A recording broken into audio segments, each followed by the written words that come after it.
Welcome back to Keeping It Green. We're here with Kathleen, owner of Plum Creek Seeds from Arkansas, Wisconsin. She'll be telling us the very basic information of how to do some seed saving. Welcome and thanks for coming. All right, thank you. Can you tell us what are some of the advantages of seed saving?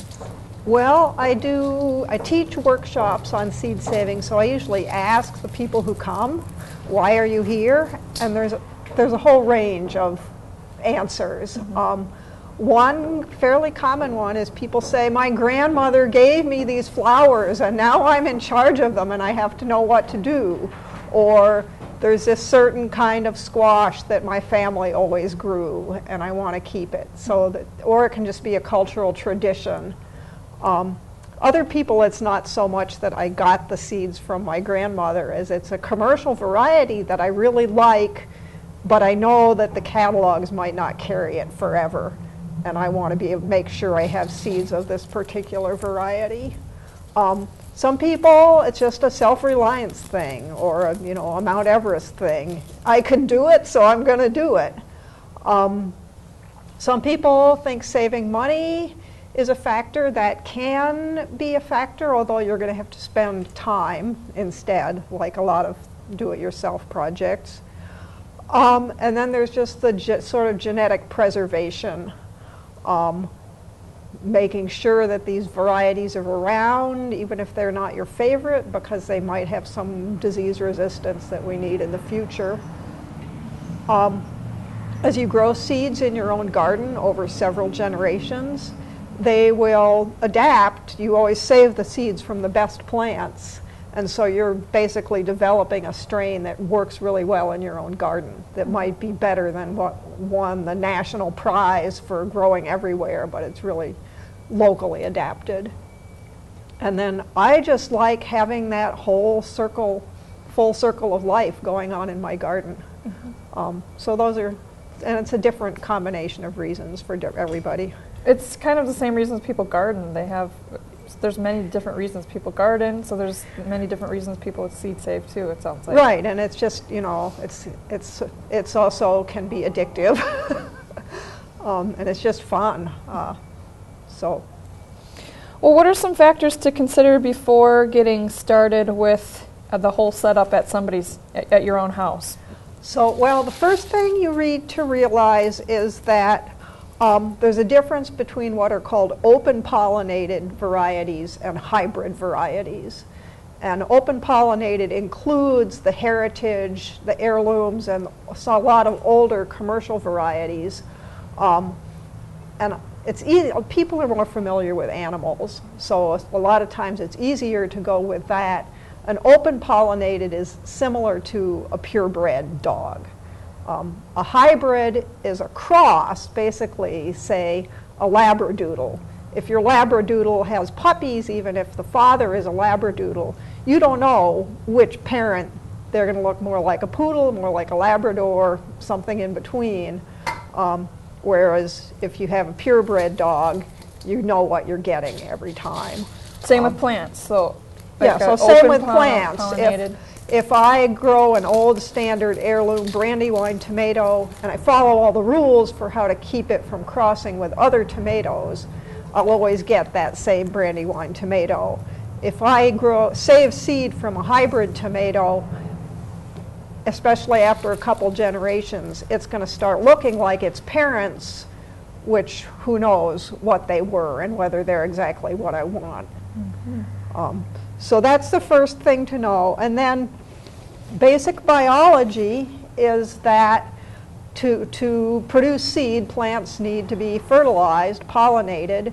There are male and female flower parts, and some plants, that pollination happens all inside one flower, male and female. The pollen just drops down and you're fertilized and you have a seed. Others are those are self-pollinated crops. Others are cross-pollinated, which means you need the honeybee or the bumblebee or the little wasp or fly or moth to come bring pollen from one flower to another. Or you need the wind, picture of field of corn. All those tassels are the male flowers. they're producing pollen that's blowing around in the wind and landing on the silk. So we have some flowers that have both male and female, and some flowers that lack one or the other. So that's kind of how these pollination differences take place. And if you want to get really detailed, some have male and female parts in the same flower, but they can't fertilize themselves. They need the pollen to move around. And you're familiar with the bees doing that job for us. Why that makes a difference for seed saving is the self-pollinated plant crops where that pollination is happening right inside one flower are the easiest ones to start with, because you don't have to worry about what the bees are doing or where the wind is blowing. So that's the easiest place to start. What else was supposed to be here? The other, as far as starting on seed saving, you want to start with a crop you're familiar with. That's just fairly obvious, but start with something you've grown before and you know how it acts and what you're looking for. And it doesn't have to be hard. You don't have to jump right in. You can just start with, one variety of one crop and do that until you feel confident, and then add some more. What are some of the easiest plants to save seeds from? The easiest thing of all is peas and beans, which are self-pollinated. Those flowers, the pollination actually happens before the flower even opens up. So there's very little chance. There are some bumblebees that have figured out how to kind of get in there and open the flower up. But they need a pretty short distance. Maybe 20 feet. So if you're only growing one variety of whatever vegetable and you don't have immediate neighbors, you can save your seed. But for the beans, if you want to grow more than one kind of bean, maybe put the one that you want to save seed from at one end of the garden and whatever other beans you're going to eat at the other side. And they're not very likely to have crossing. And there's a lot of books and things online that tell you those distances. Yeah, there's a lot of good resources. The Seed Savers Exchange in Iowa is a good source of information. Do you have a favorite book that you use? There's a book by a woman named Suzanne Ashworth called Seed to Seed. And there are some other ones that are not quite as detailed that are a good place to start. So beans, if you just leave your beans on the plant, if you're growing a green bean, the pods will, it'll get past that nice tender stage to eat. The pods will swell up, the seeds will grow inside, the pods will dry down and look like this, and then you go pick them off your vine. It's very easy to do. And you don't need a lot of plants to save your seed from. So you don't have to sacrifice your whole last crop. No, you could. What I do if I have a 20-foot row of beans in my garden is mark off 4 or 5 feet at one end. I put a big sign on, because there's other people in the house, say, don't pick these are for seed. And then those are, I just save. I don't pick any beans off of those plants. And then we eat the rest. And any other different kinds of beans are at the other end of the garden, and we eat those. And then next year I can do a different variety for seed. But then, once these are harvested and brought in the house, these seeds just pop open. The pods pop open, and I'm taking the seeds out. And it's pretty easy to do just by hand like this. I think kids would like to do this. Yeah. I do a demonstration at Laura Ingalls Wilder Days, and I always have a ton of kids wanting to help. So another way people sometimes do this, if you have a bigger quantity, is throw all of these beans in a pillowcase or a burlap sack and just trample on it, and then it will break the pods open, and then you separate out the beans, the seeds, from the chaff, which is all the broken rest of the plant material that's in there. So then when you're done with this, how do you store those beans? Okay, storage is any seeds, you basically want to store them in the opposite of what you want for germination. So not moisture, not warmth, not light. So dark, cool, and dry. Yeah. I don't really have any place in my house that is dark, cool, and dry. I have a root cellar that is dark and cool but moist. But actually, if you take a canning jar that has a tight sealing lid, or even a jam or jelly jar that has a gasket on the lid, I would put the beans, depending on how many you're saving. If you just want a little packet, you could just put them into an envelope, or you could put them in a pint jar and then seal that up, and then you can keep it in your refrigerator or a root cellar if you have one anywhere that is cool and dark and dry. You want to make sure they're completely dried down before you do that. With littler seeds like lettuce or flower seeds or herbs, I would put those into a little envelope or seed packet, and then I could put 10 or a dozen packets into a wide mouth canning jar, seal it up, and once again, then they stay dry. And most seeds will keep for 3 or 4 years. The exceptions are onions and parsnips that are very short-lived, only a year or 2. What other equipment does somebody need? I see you're using this bowl. Is that important? You could be doing this into any kind of bowl or container. Stainless steel bowls like this are really useful. I don't really have enough trash in here. There's a process called winnowing. When you're just starting, you really don't need any special equipment beyond what's in your kitchen. You could sit here very easily by hand and sort out these little pieces of pod, pick up your beans, blow on them, look at them and make sure if there are any that are damaged, you take them out. If you want to get a little bit more, I have these screens that I just made out of hardware cloth and old scrap lumber. I can pour my seeds onto here. This first screen is big enough that it lets the seeds fall through and all these extra pieces of pod stay on top. And I kind of double check, did I miss anything? Then that goes to the compost. In the second stage, I have my bowl again. And most of these seeds are bigger than this screen, and it lets through a lot of dust and trash. This is especially useful. I have some other sizes of screens, some smaller screens, fairly similar to just aluminum window screen. If you have smaller seeds, it's really useful to get rid of some of the dust and chaff, and then it's easier to clean things up. This screen isn't really quite the right size for these beans. Too many of them are falling through.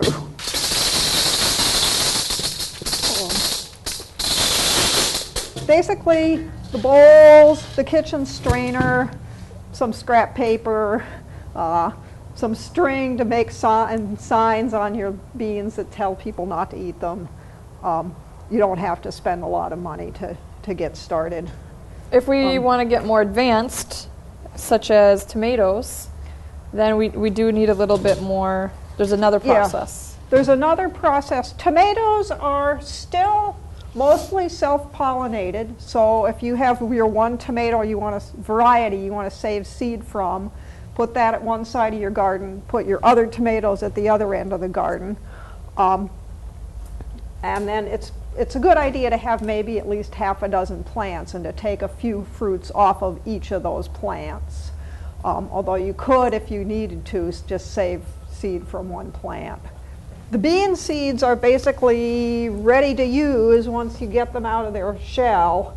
The tomato is a little more complicated. I start with either a glass jar, or you could use like a plastic deli container. Something clear is good because it helps to be able to see through. So I take the tomato. This one isn't quite ripe, but it'll work to demonstrate with. You're probably all familiar with the tomato, how the seeds are encased in this gel, and they don't want to come out of there. So what we're going to do is take the tomato and squeeze, just squeeze. Yeah, these should be out of the way. We're squeezing the seeds and all the gel and juice that surrounds them into the jar.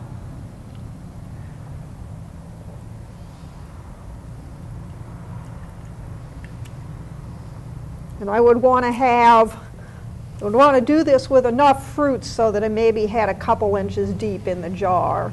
And then that's going to go through a fermentation process. It's basically just like growing sourdough or beer, or there's natural yeast.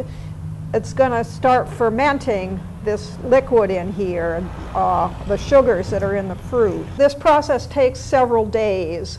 So you'll have your tomatoes here. Oh, the other thing I do is label it. Here's an important seed-saving tool. Some masking tape and a marker. It's kind of like in the garden. You always think you're going to remember what you put there and then get more and more. So I would just write down the name of the variety, the date, and the number of fruits, and the number of plants they came from, or some of the information I might want to remember later on. And I just stick that on the jar. It's going to ferment for 3 or 4 days. It's not going to smell very good. Some people tell you, put it out in the garage, get it out of the house. If I do that, if I put it where I don't see it every day, I'm going to forget about it. So I actually do keep it in my kitchen. And watch, there's a couple of jars here in different stages. You'll see it start bubbling and then start separating. The liquid has come to the top here, and you can see the seeds are down at the bottom. This is after probably 3 or 4 days. Depends on the temperature. You need to watch because that gel actually protects the seed from sprouting, keeps it dormant. Once the gel is broken down and they're in this liquid, they're going to try to sprout, and you need to get them out right away and dried down so you can keep them to sprout for next year. So the other thing that happens, you can see a little bit here, I don't know how much of a close-up you can take. There's a layer of white mold that often forms right on the top of the jar. So when that's sort of a sign that the fermentation is done. Okay. I reach in here, I grab that mold, and I just pitch that in the compost. I normally would be doing this at the kitchen sink. So that goes. And then what I'm going to do is add water.